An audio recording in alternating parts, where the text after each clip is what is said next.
Yo, what's up? Welcome back. Welcome if you're new. My name is Mark, and today we're back with another episode of Wistoria 1 and Sword Season 2. This is episode 8, and when we last left off, we got to see Will struggle and want to focus on his learning and all that. But then Julius comes in and tricks Will into thinking that he's a friend and decides to help him train. And Will, happy as can be, he's just happy to be included, which is kind of sad when you think about it that way. But putting that aside, it was a great last episode. I had a lot of fun with that. And this episode, I am very excited to talk about it because it was really good. And of course, you can check out the reaction for free over on Patreon in the description down below and in the pinned comment. It's completely free. Just become a free member, and maybe you can stick around and check out other reactions as well. But if you become a paid member, you can get your shout out and all that. Anyways, make sure you hit that like button, subscribe, and ding the notification bell. Again, free reaction down below. Check it out and then come back here for the review. But with that said, if you're new here, strap in. If you've been here before, you know what to do. Grab your snacks, grab your drinks, grab your notebooks, and let's talk about the episode because we had a little bit to talk about. This was really a Julius focused episode, and I, for one, was very interested to learn more about him. I don't know about other people, but personally, I was glad when we got to learn more about him. And the first thing we learned is Julius being kind-hearted when he was a child. And the maid or whoever, I don't know her name. I don't remember her name. I might have written down actually. Did I write it down? Anna. Anna, that's the maid name. We learned that later on. She called Julius as a kid kind, which is very much the opposite of what he is now, but we learn more about that later on. But for now, this episode was really good. It starts out with the whole Julius thing in the beginning, but then we go to the present day with them training, and we learn that Will can only restrict his output for 15 minutes. And also, when he dispels Whis, his stamina is all drained, which honestly, I'm glad. I'm glad that there's a physical weakness to his ability beyond potentially being able to block it or whatever, but it costs him something to use it. I do appreciate that. I appreciate when powers do have their own drawbacks. It doesn't have to be a massive one, as long as there is a feasible, a drawback that makes sense, and it does make sense for him. Because he doesn't have magic to be drained, presumably. So instead it drains his stamina. Makes sense. And according to Will, there is no real info on the power. Because he's they've been working, doing a lot of research and stuff. But there's no real info on the power. And the library has nothing, the Academy Library. And I asked the question of, was that on purpose? It feels like something that'd be on purpose, like they're hiding information about this power from everyone else, so they don't have it in the library. I think that there's more going on than just him not being able to find it. But luckily for Will, who wants to go focus on that, doing more research first, Julius jumps in with he's like, I'm already doing that.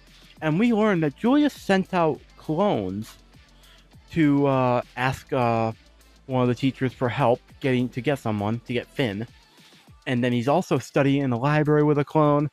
And I think it's really impressive. Honestly, I wrote down that Julius is impressive. He's training Will all while, mind you, seeing all three perspectives. It's honestly really impressive. And he also mentions how he hates multitasking, and that's completely valid, bro. He is so valid for that one. If he's dealing with this shit, bro. But then we got next part. We also learned why Julius is doing this, and he said a noble is always good for their word. And Will hones in on the fact that Julius kept his promise. He has so far kept his promise. He's always good for it, even when he had apologized to the dwarves, Mr. Donan, because he, despite the fact that he definitely did not want to, he kept his word. That's respectable. And then Will is like, yo, Julius, you're kind. And apparently kindness to Will, kindness comes in different forms, which makes sense. Like, Colette's kindness is saving Will. Workner's kindness, Professor Workner, is being harsh on him but wanting him to succeed. Even Edward, although he didn't say Edward, but it speaks to what Workner said about Edward, how he's very mean, but he's also very kind, which is cool. And then I wrote down, Will is too sweet for this world. He really is, man. He's so nice. He's too nice. Too adorable for this world. Poor guy. Anyways, moving on. We got some more backstory into, where are we? We get some more backstory into Julius again. We learned the name of the maid. Her name is Anna. I think she was a maid. I'm 90% sure, given the time period that they were in, that she was a maid, and the outfit, of course. Like I'm guessing. And she gave Julius a giant necklace or a pendant of some kind, which that was sweet. Unfortunately for Julius, as a kid, he had a crush on her, which I guess fair enough. Sadly for Julius, I guess. She got married and moved on. And so Julius, he didn't exactly crash out, although this could be like a long-term crash out, in that he cast aside kindness and became selfish and just like focused only on himself and everything. And I mean, I guess fair enough. I guess, I don't know. I don't have much to say about that. It is kind of like interesting how, despite everything, Julius surprisingly is well put together. Like, I feel like at such a young age, losing someone that he cared about, even though she obviously would never return the feelings, obviously, like, losing someone that he cared about in some way, that's gotta hit hard, honestly, for him, especially because he's a kid. But like, moving on, Kreutz appears, and he has some colorless that work for the Institute attack Julius. And Julius defends himself, but unfortunately he's not fully top tier. He doesn't have much magic left because he was training Will, but also with the clones and all that. It was just a bad timing, unfortunately, for Julius. And Julius, despite everything, and being attacked and all that, and prepared to die, essentially, he knows how to talk. He gives a rousing speech. After he ridicules them as well. But then he gives a rousing speech about how he's Julius Reinberg, and he'll use Will, the no talent, to climb to the top and become Alfaria's successor. And like, he'd rather die than become trash like them. And I gotta be honest, that's a pretty good speech. He's pretty good at giving a speech, especially because it's something that he cares about, which is honestly impressive. But luckily for Julius, Will jumps in, saves him. Turns out Will also got attacked, which kind of like, damn, poor guy. He also got attacked, but clearly he won. He was unarmed. And so Julius asks Will if he's daft after saving him. And Will says, yeah, I am. And then also Will says he can't help liking people who are kind to him, which I wrote down, that's kind of sad, kind of sweet, but kind of sad if you think about it. Like, he's so unused to kindness from more people than just Colette and Kiki and Workner, that like anyone being kind to him, he's just more attached to. That's kind of sad, honestly. And moving on. Unfortunately, luckily for them, he also says he is a real fool. And then Julius punches Will while blushing. He's embarrassed because Will calls him a kind again, of some kind.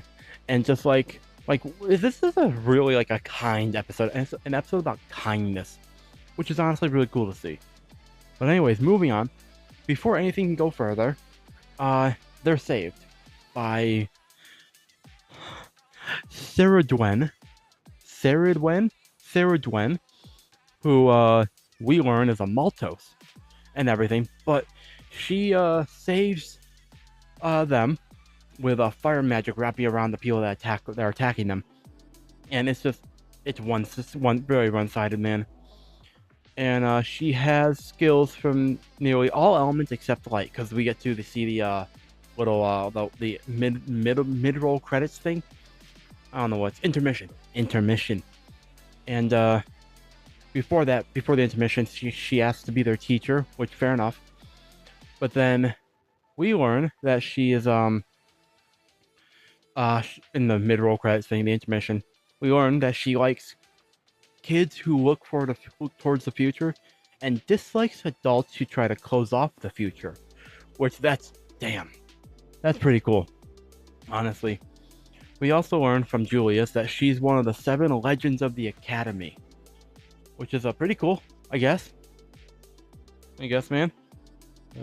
Where are we? Moving on to. Am I missing? I think I'm missing a point. Hold on. We learned that she trains students who interest her, instead of experimenting on her, because there are rumors that she experiments on kids. But instead, she's just training and guiding students that interest her. Now, we move on. I'm trying to get through this rapid fire because there's so much to talk about. But, back to the tower where the Magi Vander are. We're with Alfaria, the girl, the Watcher with the glasses, who calls Will Senpai, and the aide to Alfaria. The aide's like, yo, Lady Alfaria, why don't you recruit Julius? And talking about how he's a talent that's fading into obscurity. But then Alfaria's just like, he embarrassed me. Even though it was actually Will that embarrassed her. And then she's also like, he bullies Will, and yeah, that's true. But like, yeah. But then Alfaria's like, yo, how does Aaron feel about Will? And basically, Aaron is just like, yo, what will be, will be. He's pretty neutral on Will joining. And we learned from Alfaria's aide that the tower is actually split on Will, which is interesting. Not surprising, but interesting. How it's like relatively split and not like all one side against him. And the aide, whose name I don't remember, I never wrote it down, she questions what exactly is Whis. And that is a valid question, actually. What exactly is Whis, man? But then also, she herself doesn't quite know how to feel about Will, which is valid. Because everything she's heard about Will is from Alfaria, probably. And from what she's seen recently. That's valid for her not knowing exactly how to feel yet. And, moving on, back to them, to Will and Julius and Saradwen. They arrive at Saradwen's, the place that she's staying, which happens to be Clarity's house, and it's a secret base for single witches. Fair enough. And Saradwen brought Will and Julius there, and we learn that Clarity is Saradwen's apprentice, which is pretty cool. And yeah, it makes sense. If you looking at the two of them, how they act, yeah, you can kind of see it. Also, the food is looking real good, and Julius is of course suspicious of the food, but Kiki apparently is like, yo, it's good, and so that's good enough for Will. Which, I mean, fair enough. Kiki probably wouldn't lead Will astray, probably.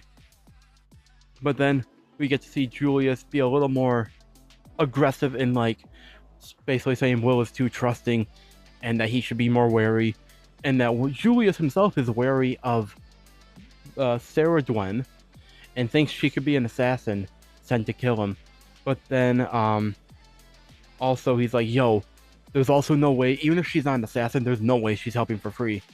And yeah, there's definitely like a cost to that, and that's probably could be even more dangerous, man. Let's see here, moving onto a different page. Okay. And so then instead, she's like, yo, this might not be enough, but she showcases using all 6 elements except for light. And we learn that she's a Maltos. We already knew that. And that she does not need to be an assassin to kill them. And that is true. That's also what I said in the reaction. I'm like, yo, Julius is fair for thinking that she could be an assassin, but also with what we've seen of her and what we saw in the intermission screen, like, yeah, I don't think she needs to be sneaky or to be an assassin to kill him. And we learned that then Julius like, yo, I want to know what your intentions are before I let Will train with you. And Will, all I can describe in that moment is for Will is he just happy, blindingly happy that Julius is like, yo, I need to know your intentions before you can train with him. But then Will is just happy. But then Julius, of course, is like, that's not, I'm the one who can use you, things like that. He's like, he's a tsundere. He's definitely like, yo, it's not like that. And I wrote that what he says sounds kind of romantic, and I could ship them. I kind of ship them. As honestly, they have more chemistry than him and Elfaria do, bro. Like, I genuinely think Will has more chemistry with either Julius or even Shion than he does with Elfaria. If we're being super honest here. And of course, it's not quite his fault because, like, she's up there, he's down there. But, like, I feel like, I don't know, man. I don't know. I ship Julius. I ship Julius and Will even more. But then, Saraden's like, yo, I know just a tiny bit about Whis. Is that tempting for you enough? And yeah, that is tempting. And also, Elfaria begged Sarah Dwen to help, which is like, fair enough, I guess. So finally, we're moving on. Is there anything else after this one? There is... okay. And so finally, we learn from Kreutz. He thinks that we should be used efficiently and effectively. And he also thinks that of the Mage Slayer, and believes that numbers can mean superior, can lead to power and all that. And objectively, he's not wrong. I mentioned this before. I kind of defended him a little bit. I can't defend his methods, obviously, but I can defend his mindset in superiority and wanting to, like, he wants the best for everything.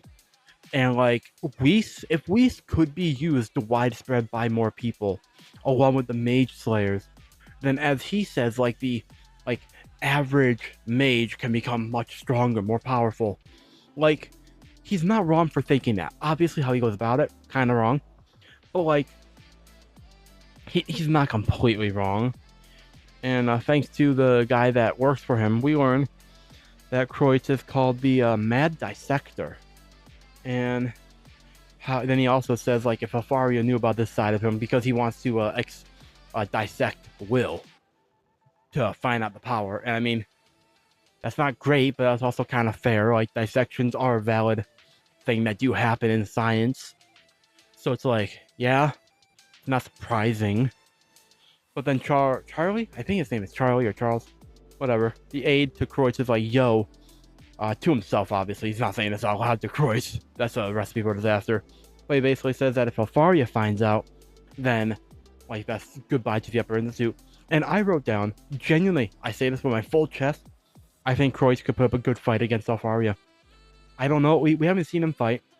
We haven't seen him do much, honestly. But I don't think he got to where he is just because he's smart. I genuinely think he could put up a good fight against Elfaria. Do I think he'd win?